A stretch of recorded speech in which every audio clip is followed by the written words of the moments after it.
अस्सलाम वालेकुम जी, welcome back to my new vlogs. तो गाइस आज के व्लॉग में जो किसान की कूक है, जो उसकी फरियाद है, चीख पुकार, इस तरह जो वो रोते हैं किसी भी फर्द के जाने के बाद, डेथ के ऊपर। असां जनाब गड्डी कड़ाक ते कुछ न लता हुण गड्डी तिली ते सान भी कुछ न लता उड़िया साड़िया नु बला डो गए ते पे घर नहीं ते मुर्ग जी नहीं ते कर दाए आंगड़ नो आए भाई जी साडे हालात माड़े ही आ। हालात माड़े साडी तो हर शे तबाह है। हुकूमत सानू मार थां गटिया खर्चे भी नहीं पूरे हो। तो रोई करो जी का शे पूरी तिली गड्डी है जम्मे या ना जम्मे ओ जम्मी है कोई भेड़ी चंगी ते रेट होंदा भी कोई मतलब है खुशहाल नहीं है। खुशहाल असी कपड़े भी तांदे नहीं पूरे। सुनो जी आ वेखो साडे गाल माज दे कपड़े वेखो ना टाकियां लगी हुई टांके लगे हुए ए जेड़े व्यापारी खरीदा कर दे ए जितने एवी है ना लुड़ा बुलाए ना गोंज ते असी जावी आ बाच जमींदारो के राल में एल के ने सारिया नु मरेंदे पे बकायदा वो जो वैन होते हैं जिसमें रोने का दर्द होता है, जिसमें गम होता है, जिसमें दुख होता है, तकलीफ होता है, ज़रूरी बुरान को देखते हुए, गंदम के बुरान को देखते हुए, मक्की को, चावल को और तिली का आगे जो रेट है उसको देखते हुए कि वो कितना परेशान है, उसके कितने खर्चे हैं और उसकी क्या तवक्कुआत हैं। तो आज के ब्लॉग में हमारे साथ जुड़िए रहिएगा। तो ये हकीकत है कि पाकिस्तान के अंदर जो पाकिस्तान की लोकेशन है, यहाँ पे वेदर को देखा जाए, यहाँ पे क्लाइमेट को देखा जाए और यहाँ पे जो हमारा फार्मर है उसके पास जो सोर्सेज और रिसोर्सेज हैं उनको मद्देनज़र रखते हुए उसके पास जो ऑप्शंस हैं वो बहुत महदूद हैं, लिमिटेड हैं। अब वो करे भी तो क्या करे, मरता बेचारा क्या ना करता। अब उसने ये जो तिली है इसलिए वो सो करता है, इसको इसलिए बोता है, इसको पानी भी कम पड़ता है। दूसरा ये वो क्रॉप है कि उन एरियाज में भी हो जाती है जहाँ बारिशें बहुत कम होती हैं। तो फार्मर्स की कंडीशंस को, सोर्सेज रिसोर्सेज को, वेदर को, क्लाइमेट्स को देखा जाए तो उस बेचारे ने ये क्रॉप नहीं बोनी तो और क्या बोनी है। लेकिन दूसरी तरफ जो हमारी हुकूमत है, जो माफिया है मार्केट के अंदर, वो इतना एक्टिव है कि वो किसान की मजबूरी से फ़ायदा उठाता है। सर्वे होता है बाकायदा, उनके जो मुंशी वो लोग सर्वे कंडक्ट करते हैं कि एग्रीकल्चर एरियाज में कौन सी फसल ज़्यादा काश्त है, उसकी एवरेज क्या है, और अगर वो फसल ज़्यादा उसने बो दी है, फसल मजबूत है, एवरेज अच्छी है, पैदावार अगर ज़्यादा है, अब ये देखें क्रॉप बहुत अच्छी खड़ी है, कद्दो कामत भी, और इस तरह एक दूसरे से के साथ जुड़ी हुई है, तो वो क्या करते हैं, वो रेट कम कर देते हैं। चाचा दसो भाई, जिमीदार इतकी रोंदा पिया है, हर पासों जेड़ी फसल गड़दा है अल्लाह तवक्कुल। जिमीदार तो रोमना ही है। पहले मकई लेके जिमीदार नु ठेकेदार नु बाय गई, मकई तो बिल्कुल ही थल्ले आ गई, उतू कनक दी आसान है वो लेके बह गए। खाद स्प्रे दवाइयां ने इन्हां दे ये भी नाल इन्हां दा रेट भी घटावेण ओ चढ़ी चढ़ो चढ़ंदी जांदा पिया। इत्थे जिमीदार की करे उतू आया के तिली जेड़ी इंदा भी रड़ा निकल गया, इंदा भी रड़ा निकलिया जांदा है। हुण सुनदे पे बई 24-25 हजार तो हट के 8-9 हजार ते आई पई। 8-9 हजार 7 हजार मान दा रेट, मान दा ही रेट वो हुण इत्थे आया पिया। ते साडे जिमीदार ने गड्डी इस तू आई भी कणक खर्चा लेंदी है, कणक ते ढेर खाद पुंदी है, ढेर पानी पुंदे, स्प्रे पुंदे।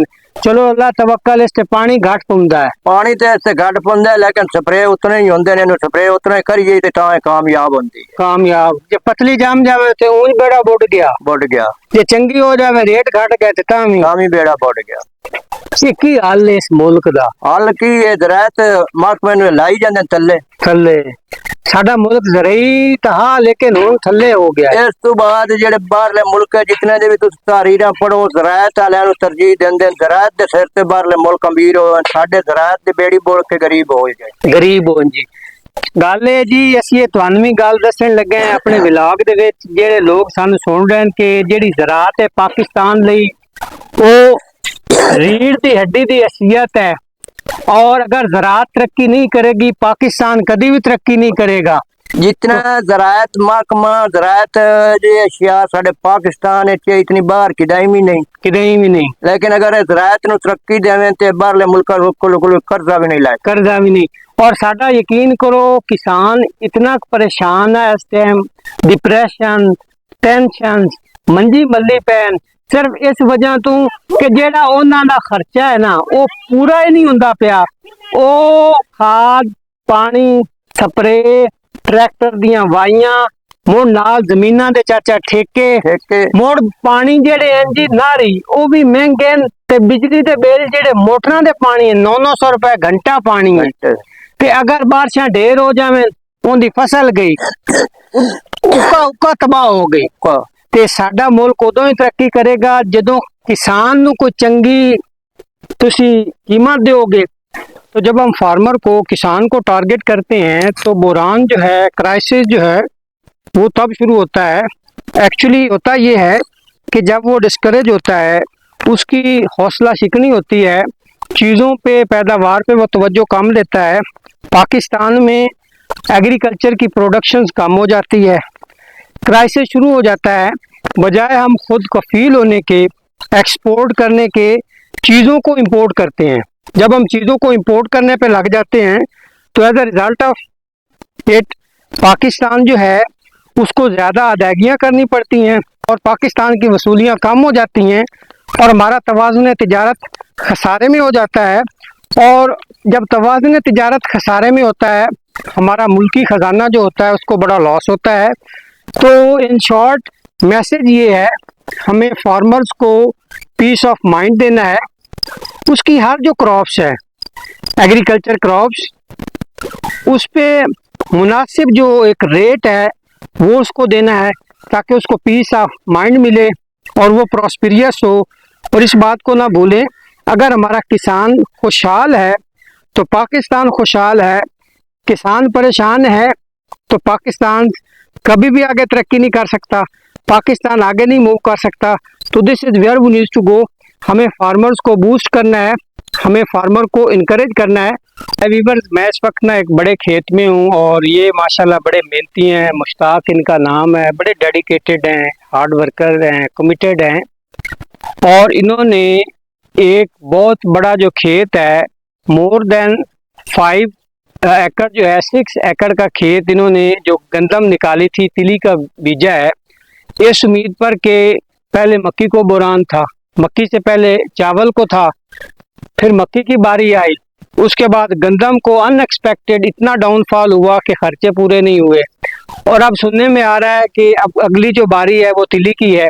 अब हम इनसे पूछते भी हैं कि कितना खर्चा इन्होंने किया है इसको बोने से लेके अब तक। अब ये 10-12 दिनों तक तैयार हो जाएगी और इनका खर्चा कितना है और ठेका कितना है, ये सारी चीजें हम पूछते हैं। मुश्ताक भाई बताएं, ये आपका खर्चा कितना आया है और कितना आपने बीजा है ये खेत?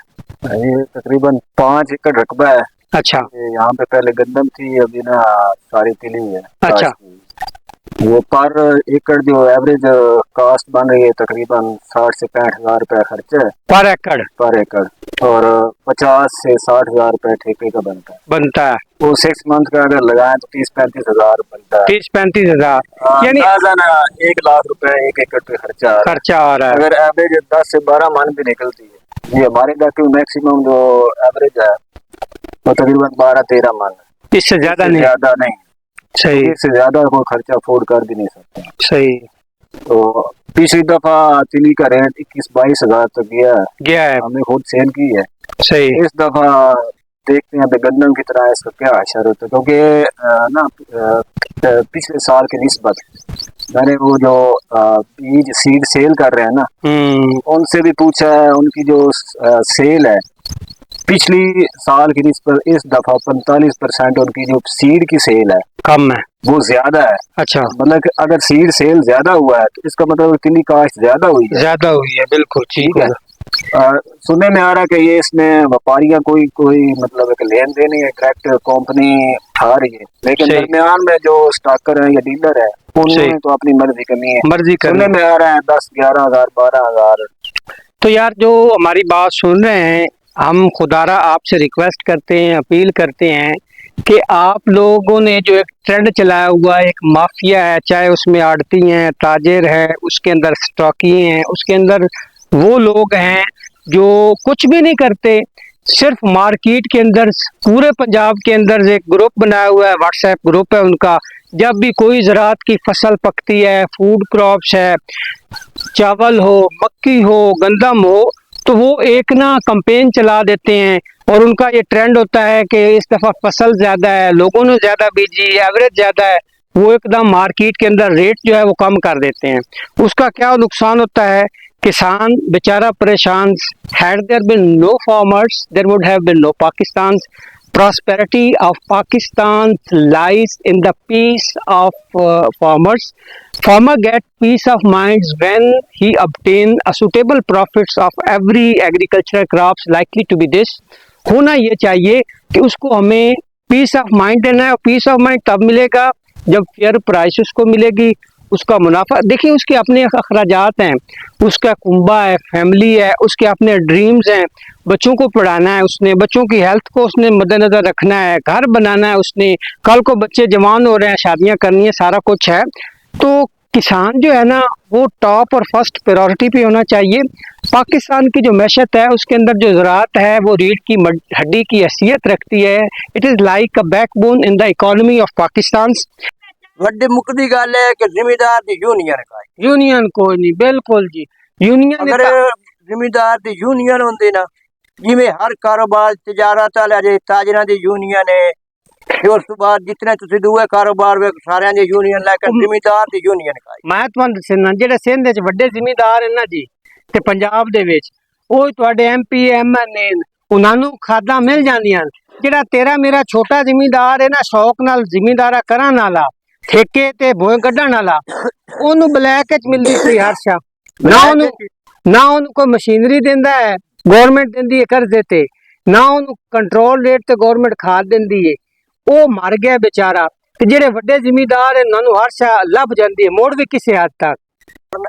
ਵੀਵਰਸ ਗੱਲ ਇਹ ਆ ਜੀ, ਸਾਡੀ ਇਸ ਵੀਡੀਓ ਦਾ ਮਕਸਦ ਇਹ ਆ ਕਿ ਸਾਡਾ ਜਿਹੜਾ ਜ਼ਿਮੀਂਦਾਰ ਆ ਨਾ, ਉਹਦੀ ਕੂਕ, ਉਹਦੀ ਫਰਿਆਦ, ਉਹਦੀ ਚੀਖ, ਉਹਦੀ ਪੁਕਾਰ, ਉਹਦੀ ਇੱਕ ਦਰਦ ਭਰੀ ਕਹਾਣੀ ਜਿਹੜੀ ਹੈ ਨਾ, ਇਹ ਸੁਣੋ ਤੇ ਇਹਨੂੰ ਅੱਗੇ ਵਧਾਓ, ਤਾਂ ਕਿ ਹਕੂਮਤਾਂ ਜਿਹੜੀਆਂ ਨਾ ਛੋਟੇ ਤਬਕੇ ਦੇ ਲੋਕਾਂ ਲਈ, ਵੇਖੋ ਨਾ ਡੇਰਿਆਂ ਤੇ ਬੈਠੇ ਆ, ਕੋਈ ਬਿਜਲੀ ਨਹੀਂ, ਕੋਈ ਪੱਖਾ ਨਹੀਂ, ਕੋਈ ਕੁਝ ਨਹੀਂ, ਸਿਰਫ ਹੱਕ ਹਲਾਲ ਦੀ ਰੋਜ਼ੀ ਆਪਣੇ ਬੱਚਿਆਂ ਵਾਸਤੇ ਕਮਾਉਂਦੇ ਪੈਣ। ਵੇਖੋ ਜਦੋਂ ਇਹਨਾਂ ਦੀ ਪੈਦਾਵਾਰ ਜ਼ਿਆਦਾ ਹੋਏਗੀ, ਉਸ ਪੈਦਾਵਾਰ ਦਾ ਮੁਲਕ ਨੂੰ ਫਾਇਦਾ, ਆ ਵੇਖ ਉਹ ਚੀਜ਼ਾਂ ਮੁਲਕ ਵਿੱਚ ਜ਼ਿਆਦਾ ਹੋਣਗੀਆਂ। ਆ ਵੇਖੋ ਨਾ, ਲੱਤ ਬਿਲਕੁਲ ਐਕਸੀਡੈਂਟ ਵਿੱਚ ਫਾਰੇਗਾ, ਪਲੇਟਾਂ ਪਈਆਂ ਹੋਈਆਂ, ਚੱਲ ਨਹੀਂ ਸਕਦੇ, ਲੇਕਿਨ ਬਾਵਜੂਦ ਇਸ ਮਿਹਨਤ ਕਰ ਰਹੇ ਨੇ, ਜ਼ਿਮੀਂਦਾਰਾ ਜਿਹੜਾ ਉਹ ਕਰ ਰਹੇ ਨੇ, ਤਾਂ ਕਿ ਆਪਣੇ ਬੱਚਿਆਂ ਦਾ, ਆਪਣੀ ਫੈਮਿਲੀ ਦਾ, ਆਪਣੇ ਖਾਨਦਾਨ ਦਾ ਤੇ ਆਪਣੇ ਕੁੰਬੇ ਦਾ ਪੇਟ ਪਾਲਣ। ਜਦੋਂ ਇਹ ਲੋਕ ਮਿਹਨਤ ਕਰਦੇ ਆ ਨਾ, ਇਹਨਾਂ ਦੀ ਆਮਦਨੀ ਨਾਲ ਕੌਮੀ ਆਮਦਨੀ ਤੇ ਮੁਲਕੀ ਆਮਦਨੀ ਦੇ ਵਿੱਚ ਵੀ ਇਜ਼ਾਫਾ ਹੁੰਦਾ ਹੈ, ਕਿਉਂਕਿ ਜਦੋਂ ਚੀਜ਼ਾਂ ਵਾਫਰ ਮਕਦਾਰ ਵਿੱਚ ਹੋਣਗੀਆਂ, ਪਾਕਿਸਤਾਨ ਉਹਨਾਂ ਚੀਜ਼ਾਂ ਨੂੰ ਬਾਹਰ ਭੇਜੇਗਾ, ਬਰਾਮਦ ਕਰੇਗਾ, ਔਰ ਢੇਰ ਸਾਰਾ ਜ਼ਰੇ ਮੁਬਾਦਲਾ ਪਾਕਿਸਤਾਨ ਦੇ ਵਿੱਚ ਆਏਗਾ। ਤੇ ਸਾਡੀ ਮੁੱਕਦੀ ਗੱਲ ਇਹ ਹੈ, ਸਾਡੇ ਵੀਰਾ ਕਿਸਾਨ ਲਈ ਕੁਝ ਸੋਚੋ, ਸਮਝੋ, ਗੌਰ ਕਰੋ, ਫਿਕਰ ਕਰੋ, ਆਸਾਨੀਆਂ ਪੈਦਾ ਕਰੋ, ਸਹੂਲਤਾਂ ਦਿਓ, रेट बढ़ाओ, ताकि इनका जो मुनाफा है ना हर पैदावार का, चाहे मक्की है, चाहे गंदम है, चाहे कणक है, चाहे तिली है, चाहे बाजरा है, जो फसल है। की करे कमान ते जाके ना कि साडे नाल कमान दा मोड़ सुनते पे कि अगे मोड़ रेस का कमान दा रेट जेड़ा पिछले साल मोड़ भी को मुनासिब बनदा जुलदा, रेट बढ़दा है 550 तक गया इस फेरी पे। लेकिन हुण मोड़ परेशान हैं कि अगे साडे नाल कमान ते की बीतनी आ, ते मुंजी जेड़ी आ ਉਹ ਵੀ ਅੱਗੇ ਪਰੇਸ਼ਾਨ ਆ, ਵੇਟ ਕਾਈ ਨਾ, ਤੇ ਹੁਣ ਪਤਾ ਨਹੀਂ ਕੀ ਬਣਨਾ ਹੈ। ਤੇ ਖੁਦਾਰਾ ਇਸ ਕਿਸਾਨ ਲਈ ਸੋਚੋ, ਇਸ ਤੇ ਗੌਰ ਕਰੋ। ਇਹ ਖੁਸ਼ਹਾਲ ਆ ਤੇ ਅਸੀਂ ਖੁਸ਼ਹਾਲ ਹਾਂ। ਦੁਆਵਾਂ ਚ ਯਾਦ ਰੱਖਿਆ। ਚਾਚਾ ਅੱਲਾ ਹਾਫਿਜ਼ ਕਹਿ ਦਿਓ ਸਾਰਿਆਂ ਨੂੰ। ਅੱਲਾ ਹਾਫਿਜ਼।